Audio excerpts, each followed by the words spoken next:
So I'm going to walk you through the analysis and detection of the variable stars digitally.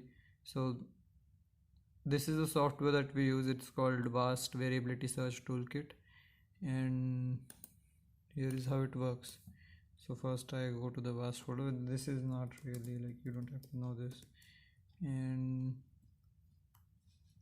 well, now here you see it is instrumental magnitude here, so it is not been calibrated.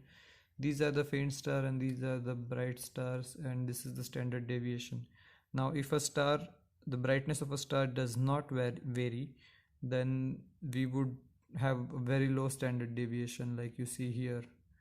But if it varies, then we see high standard deviation. And now you see that it increases like this because it increases in two ways. Here you see that this width is really small, and here you see that this width has grown bigger. It's because when you get to the fainter stars, it's harder to detect them and harder to measure their brightness accurately. So for example, I showed you this star, and if you see it's this star, so it's not very bright, and in each image, for example this image, it's just very difficult to estimate the brightness. So this is a candidate given by the software, and now we don't even have. So here in this example, these are all pictures taken over one night. So even in one night they have taken so many pictures. So we see some interesting changes even in one night. You see in one night the brightness is reducing like this for this particular star, but it's not fun. In one night you can only have as much variation in a star's brightness. So let me change it and get another field here.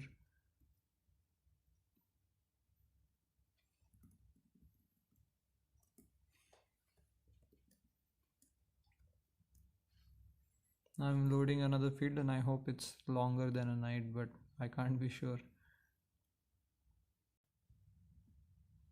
So it has loaded, and let us see what we have.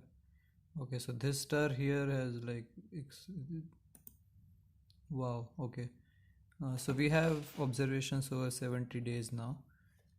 Let us see what we have on a shorter scale. Oh, okay, it's nothing. Let us see this. Yeah, it means like it's gone up and down. I don't know. Still don't know. Let us see this one. Oh, amazing. This is amazing. See, this is how perfectly it has changed the brightness. This is 45. So 45 is the number of days. So it is like it's changed this much in 2.5 hours. So what we can now do is run a period search. We will get what the period is.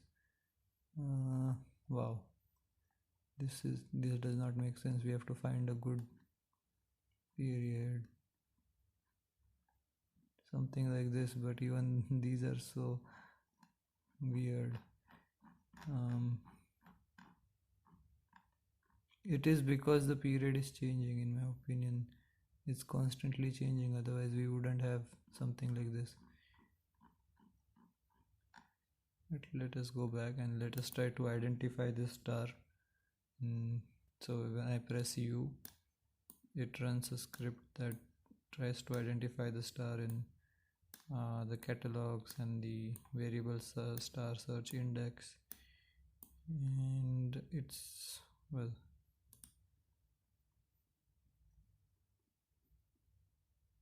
so it's an eclipsing variable, but I'm not sure why it is like this. I need to ask my colleagues about this.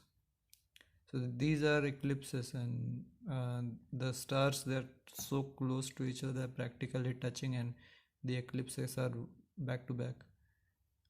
That's what we call an EW variable. Let us look at other cases. This is also nice.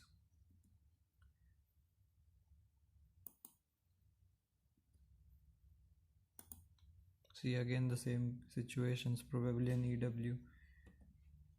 I run the periodogram, and yeah, this is perfect. We see the eclipse and then normal brightness, then another eclipse and normal brightness, and you see how you have two different kinds of eclipses. It's an eclipsing variable. Now this is again the CCD observation. These are modern recent observations, so the curves etc are very smooth. Look at this amazing thing. Even the calculations of, wow, this is perfect.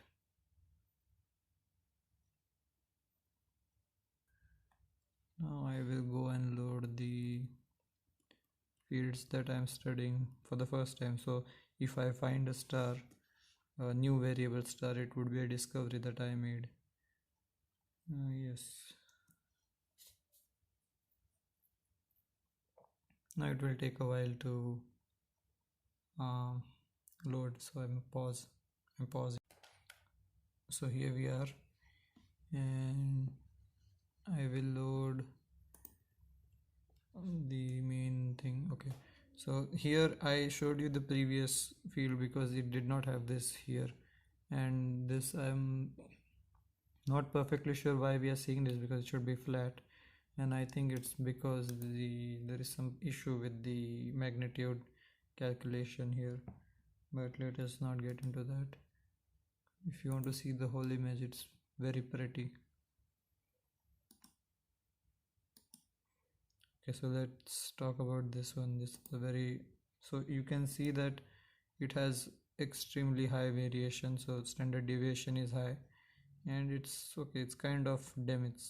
So let us see here. If you see this, then it makes no sense to you, but then you try to fit what you do is you take different periods, and then you split this into, let's say, one day, and you put it on top of each other. Like now this is 0 to 5,000 days, but forget this point, so it's 0 to 3,000 days. So you take one day, and then next day you take that on the top, put it on top of the first day, and well, you see this, it's so nice. This right here, it's a pulsating variable, and in this we see that this is a power spectrum. So this, on these frequencies you have some prominent curves. So you can see that the star, it becomes brighter, then slowly becomes dimmer, and then again suddenly becomes brighter, and then slowly dims. It's a pulsating variable. The star pulsates, it vibrates, it's like heart, doop doop doop doop. Well, except it happens, okay, so it happens 1.65 days. Every 0.65 days you have this. So it's, which is a relatively a short period amount of, I mean, if you look at a star's lifetime, then it's like extremely fast. For us it's all right. And I will show you some other so let us see what kind of a variable this is.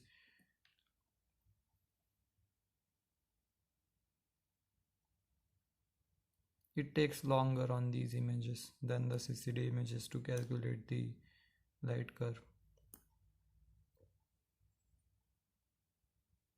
Not the light curve, the periodogram, this.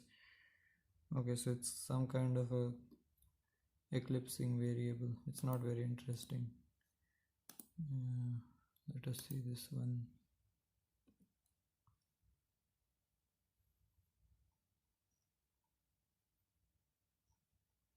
Oh, even terrible. I don't know why it has such a high standard deviation.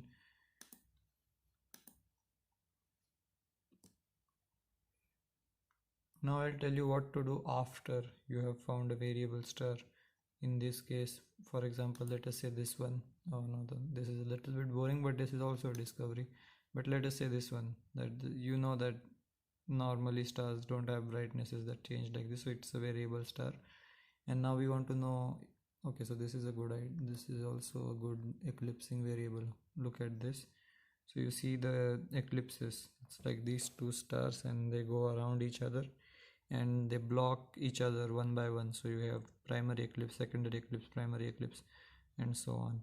So they do it on a period of 0.36 days. So this is an EW variable star, and now we want to know whether this star has already been discovered. So in the software you just press U, and we'll go back to the terminal where you opened this from.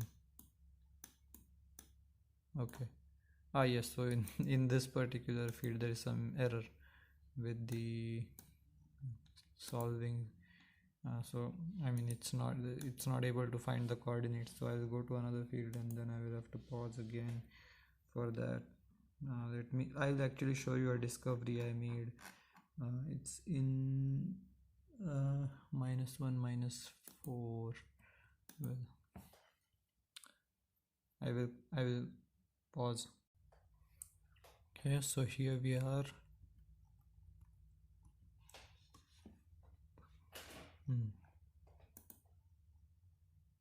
This is, I don't know what. Let us see.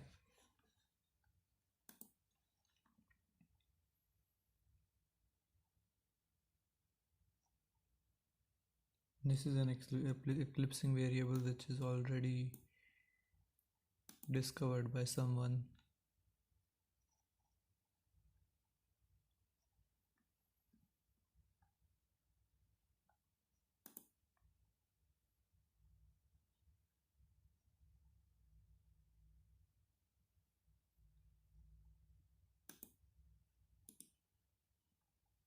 Yes, you see it. It's difficult to see it on with this data, but with recent modern data you can see it much better, I guess. We don't need this. I can just open any light curve I want if I have this star ID, which I do. So it's 4186.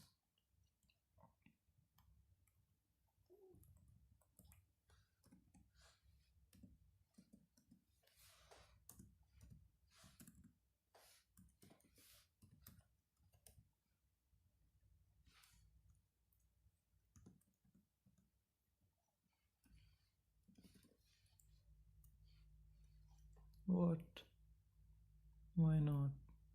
Oh, 4186, not 68.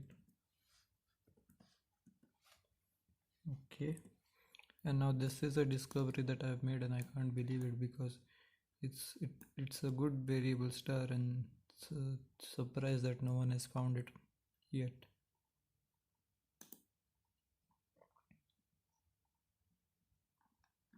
Not this one, yes, this one. So you have the primary eclipse and the secondary eclipse here. It's a proper eclipsing variable.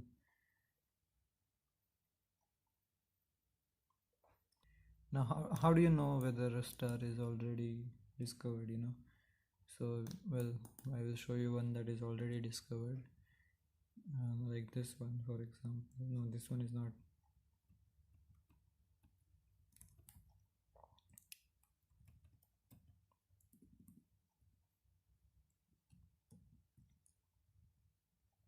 Well, you press U and then it tells you whether it's found in any catalog, and you have to pay attention to this. So here, when it prints out the summary string,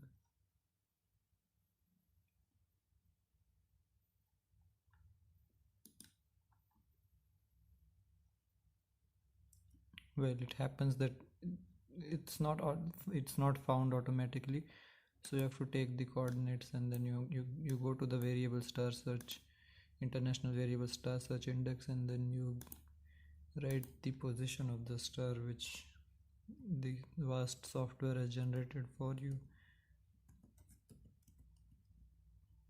I forgot the spaces. What? 23. Oh, wrote 0 instead of spaces. Should be, yeah, I think this one, because I had already typed it, it was in the memory. Then I search.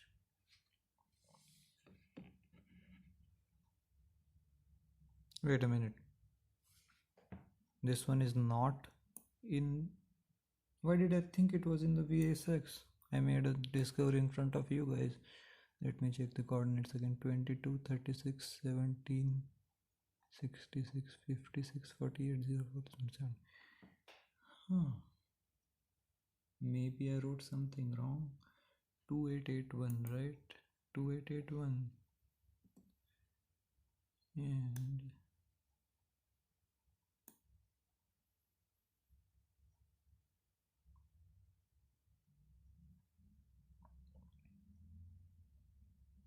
I'm waiting for the periodogram to show up. Yes, it is a eclipsing variable. Wow, I made another discovery. It is new indeed. And then I keep an Excel sheet of the discoveries I make, and these are all, I mean, so these are all the stars that I have found in I don't know how many, maybe 17 fields, subfields, out of, I don't know, 150 total. 1 2 3 4 5 6 7 8 9 10 11 12 13 14 15 16 17 18 19 20 21 22 23 24 25 27. Wow, okay, I've done more work than I thought I had done. So I have totally found 232 minus 27, so 205 variable stars. And well, half of them are known already. Like, look at the where is my cursor? Yes, so I have written that new or VSX or GCVS, so they're already found mostly. Some are new, and out of the new ones, some are too bad that, well, you can't really say anything if they are variable or if it's just noise. So, but there are some discoveries. So this is how we do it. The variable star search from old archival photographic plates.